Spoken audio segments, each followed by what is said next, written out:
అందరికీ నమస్కారం. నేను doctor Aishwarya, ayurvedic nutritionist, skin and hair expert. ఈ మధ్య కాలంలో మనం చిన్న పిల్లల నుంచి పెద్దవాళ్ళ దాకా మనం ఒక కామన్ ఇష్యూ ఫేస్ చేస్తున్నాం. అదేంటి అంటే బి కాంప్లెక్స్ డెఫిషియన్సీ. ఈ బి కాంప్లెక్స్ డెఫిషియన్సీ ఎందుకు వస్తుంది అంటే మెయిన్‌గా మనం తీసుకునే ఆహార పదార్థాల్లో బి కాంప్లెక్స్ సరిగ్గా లేకపోవడం ఒకటిను. నెక్స్ట్ ఏంటి అంటే మనం తీసుకునే ఆహారంలో బి కాంప్లెక్స్ ఉన్నప్పటికీ బాడీ అది అబ్జార్బ్ చేసుకునే సిట్యుయేషన్‌లో లేకపోవడం. అది ఎందుకు అవుతుంది అంటే డిఫరెంట్ కైండ్ ఆఫ్ ఇష్యూస్ ఉన్నాయి అగైన్. అంటే పొట్ట సరిగ్గా లేకపోవడం, బవెల్ హ్యాబిట్స్ అనేవి సరిగ్గా లేకపోవడం వల్ల కూడా బి కాంప్లెక్స్ అబ్జార్ప్షన్ అనేది సరిగ్గా ఉండదన్నమాట.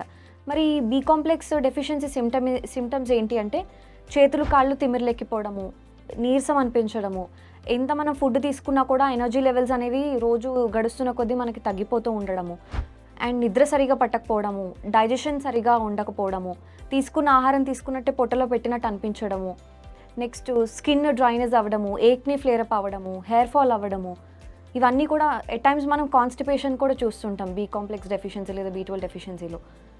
ఇవన్నీ కూడా మనకి బి కాంప్లెక్స్ డెఫిషియన్సీ లేదా బి12 డెఫిషియన్సీ సిమ్టమ్స్ అని చెప్పొచ్చు. అయితే ఏం చేయొచ్చు మరి? యూజువల్గా మనకి బి కాంప్లెక్స్ ఎందులో దొరుకుతుంది అంటే vegetarian sources, non vegetarian sources అనేది మనం డివైడ్ చేసుకున్నాం. కాబట్టి ఎవరైతే వెజిటేరియన్స్ ఉన్నారో వాళ్ళు ఆకుకూరలు ఎక్కువగా తీసుకునే ప్రయత్నం చేయడం. ఆకుకూరలో మనకి బి కాంప్లెక్స్ అనేది చాలా రిచ్ సోర్స్ అని చెప్పొచ్చు. అపార్ట్ ఫ్రమ్ దట్ పన్నీర్లో మనకి బి కాంప్లెక్స్ దొరుకుతుంది. మష్రూమ్స్ కానీ, నట్స్ అండ్ సీడ్స్ అంటే డ్రై ఫ్రూట్స్, మనకి బాదం పప్పులు, పిస్తా పప్పులు, అండ్ మన నట్స్ ఏదైతే మనకి pumpkin seeds, water melon seeds అంటే పుచ్చకాయ గింజలు కానీ, లేకపోతే మన పంకిన్ సీడ్స్, పొద్దుతిరుగుడు పువ్వు గింజల్లో అంటూ ఉంటాము, వాటిల్లో కూడా బి కాంప్లెక్స్ అనేది మనకి రిచ్గా దొరుకుతూ ఉంటుంది. అపార్ట్ ఫ్రమ్ దట్ మనకి ఈ మధ్య కాలంలో మన జనరేషన్ వాళ్ళందరూ మనం చేస్తున్న మిస్టేక్ ఏంటి అంటే పెరుగు సరిగా తీసుకోకపోవడం. అంటే పెరుగు అంటే చాలామంది పెరుగు వాడకం అనేది తగ్గించేస్తూ ఉన్నాము. సో దానివల్ల ఏమవుతుంది అంటే పెరుగు is a very good source of B complex అని చెప్పొచ్చు. దాంతోపాటు పెరుగు వల్ల మనకి డైజెషన్ ఇష్యూస్ కూడా మనకి రాకుండా అరికడుతుంది. కాబట్టి ఖచ్చితంగా మనము అట్లీస్ట్ 25 to 50 grams ఆఫ్ పెరుగు మనం డైలీ తీసుకునే ఆహారంలో మనం పెరుగు కనుక ఇన్వాల్వ్ చేసుకోగలిగితే కనుక డెఫినెట్లీ బి కాంప్లెక్స్ డెఫిషియన్సీ నుంచి బయటపడవచ్చు. అయితే చాలామంది బి కాంప్లెక్స్ సప్లిమెంట్స్ వాడి ఇంజెక్షన్స్ తీసుకొని చాలా విసిగిపోయి ఉంటారు. అంటే అంతవరకు మనకి సిమ్టమాటిక్ రిలీఫ్ ఉంటుంది. బట్ లేటర్ అగైన్ మనకి ఆ తినే ఆహారంలో అది లోపం ఉండడం వల్ల మనకి మళ్ళీ బి కాంప్లెక్స్ డెఫిషియన్సీ అనేది రికరెంట్గా వస్తూ ఉండడం అనేది చూస్తూ ఉంటాము. అలాంటి వాళ్ళకి నేను ఇవాళ ఒక చిన్న రెమెడీ నేను చెప్పాలనుకుంటున్నాను.